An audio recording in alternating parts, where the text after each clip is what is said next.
Hey, I'm Rob from Dowdle Family Farms, and I'm standing in the new pig pen. Choosing the right location for a pig pen is one of the most important things that you can do. My first pig pen, I made a lot of mistakes, made things very difficult to manage, and I want to help you today figure out where to place your pig pen to make it much easier. Now, first and foremost, one of the questions that often arises is, do I put my pigs on concrete or do I put them on the dirt? I've never put pigs on concrete, although a neighbor of mine initially got 3 pigs, put them in a concrete pen, and it worked very well. It had a concrete floor, steel fencing, and it worked very well for them. There were a couple things that he had to deal with. One is washing the manure off the concrete every day. Secondly, he had to provide some shade, and the pigs got pretty warm. Third and foremost, he wound up having to shovel dirt into the pen to help the pigs get the minerals they needed. He was feeding an all-stock feed that he mixed with soybean meal, and it provides a good balance of protein and stuff, but it didn't provide the minerals that he needed. If you're feeding a hog grower and you're raising pigs in a pen on concrete, chances are that hog grower has been formulated to provide all the minerals, vitamins, and everything the pigs need.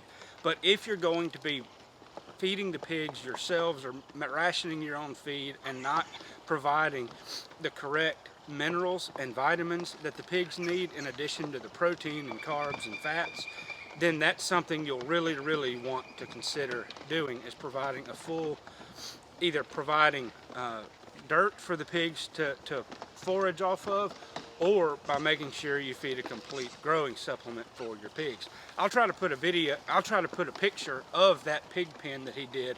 It was a brilliant design. It worked really well for them. But eventually he moved away and put them on dirt with electric fencing. The primary con of putting pigs on dirt is that the pigs can dig under. They don't necessarily dig under the fence to try to get out. Sometimes you'll find a pig or two that will do that, but typically they'll wallow around, they'll root around the edge of the fence and then realize they can get out that way. So that's something that you want to be really careful about. Even in this pig pen with the electric fence and my fence up off the ground, I had a little pig that could squeeze under the electric fence, figure out how to get out of the pen. He went right back in as soon as he got the milk curdles and the feed that he wanted, but he was able to weasel out because the electric fence was not low enough for him to reach it. So if you're going to put them on dirt, just beware that you either need to bury the fence into the ground at least 6 inches, and I'd probably go with 12 inches, or the easiest thing, it's a little bit more expensive, but it's much easier, is to put up an electric fence, even a single strand of wire around the base of the fence that you set up will help keep the pigs in. You can buy a solar charger. The cheapest are the electric 120 volt fence chargers, and you can also buy battery powered chargers. Those are relatively cheap. You don't need many joules to power just that little thing, but to power the little bit of wire that you run around the perimeter of a fence, but it'll make all the difference in the world in terms of keeping the pigs from digging under the fence. One other con about having the pigs on concrete is it can be difficult for the pigs to get cool, especially if the pen is in the sun during the hottest part of the day. We're in North Mississippi here, and even if the pigs have a tarp over the pen, even if the pigs have a dog kennel or something that provides shade, it can still get extremely hot. And the best way pigs find to cool down is to get into damp earth, to wallow around, create a wallow, or just lie down in damp earth. And it's hard for them to do that in concrete, especially if the concrete is warm. It doesn't get as hot as blacktop pavement, of course, but it still doesn't provide that cool place for the pigs to lie down like you find in damp, moist soil that's in the shade. The first thing you want to consider is, do you put the pigs on concrete or do you put the pigs on earth? Secondly, you want to make sure that you place the pig pen away from your house, but especially a neighbor's house. Pigs stink. You've probably heard that pigs are very sanitary animals and they'll poop in the same spot over and over. And a lot of that is very true. The worst stench is when you confine pigs in a small space and do not account for the manure, or when you scoop the manure and pile it in one spot. A deep bedding system, I'll have a video on that later, will help manage the manure and the urine coming from the pigs. But even then, even when the pigs are pig manure has a very, very unique odor.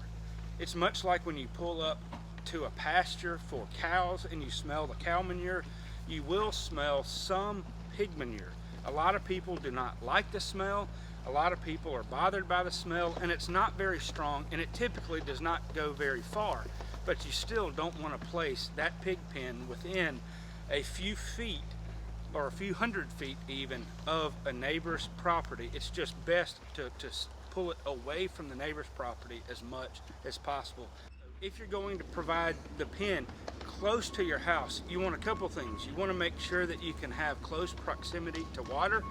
Pigs, at least here in Mississippi, if you're going to have 2 to 3 pigs, you're talking about providing them 4 to 5 to 10, maybe even 15 gallons of water per day.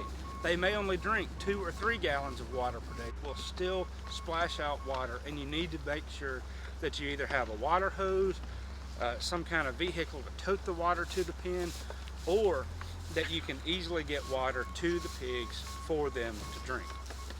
Secondly, and very similarly, keep in mind that you're going to feed about 800 to 1,200 pounds of dry grain feed to the pigs from the time you get them as small feeders to the time that you get them ready for the processor.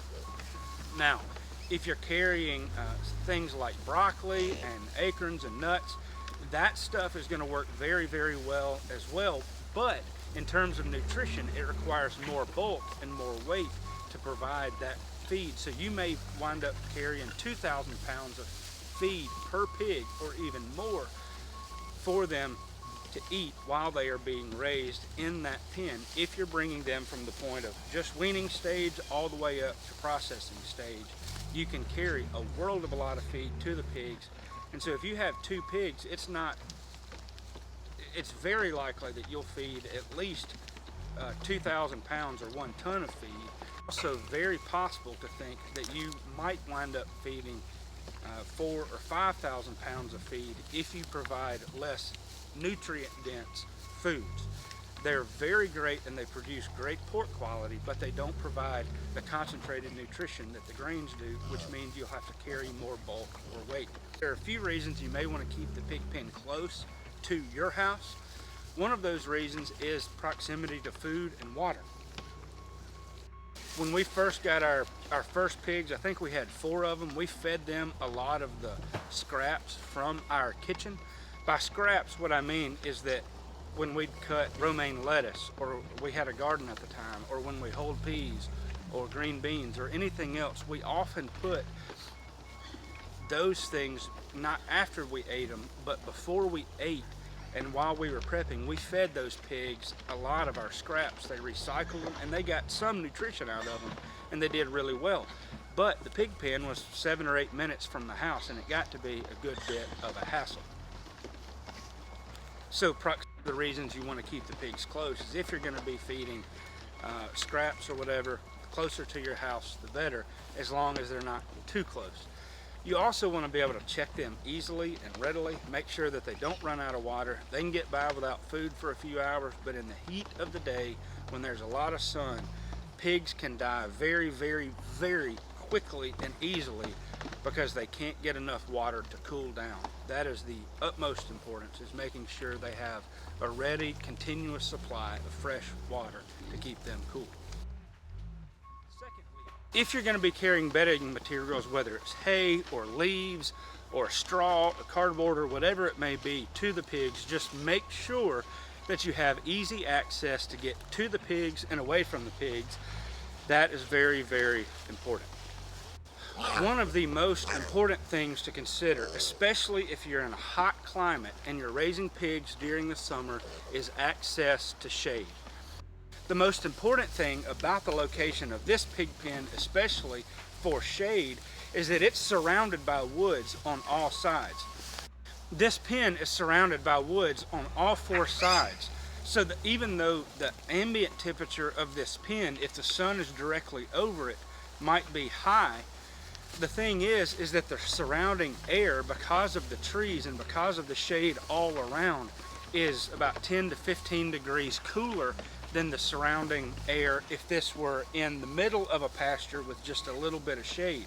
So the little bit of breeze that blows is blowing cooler air rather than hotter air into the pen. That's something that is often not considered, and I'm here to tell you that is really, really, really helpful in terms of helping the pigs stay cool during the hottest times of the year.